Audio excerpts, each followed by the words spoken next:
Hello and welcome everyone. I'm going to start a very important video series on pandas in data science and data analysis.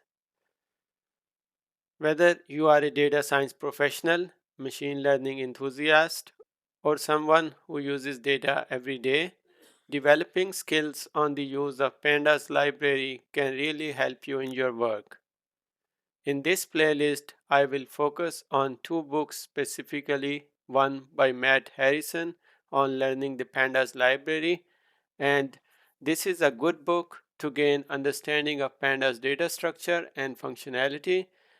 Some of the functionality or methods are already deprecated, but that's part of working with these libraries, as we know that these software packages keep improving. There is some functionality is deprecated, and in their place new functionality is added, or new way of achieving the same thing is introduced.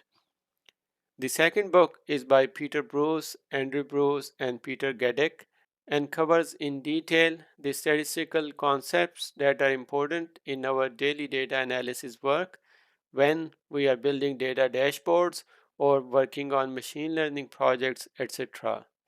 The authors also use pandas extensively in this book, so once we go through the examples and topics in the first book, we'll be ready to continue with this book and learn the key concepts in this book.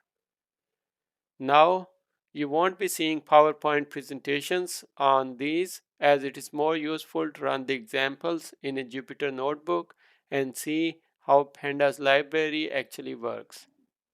So from here onwards, we will see several Jupyter notebooks on different topics, and I will keep the length of each video to somewhere between 8 to 10 minutes.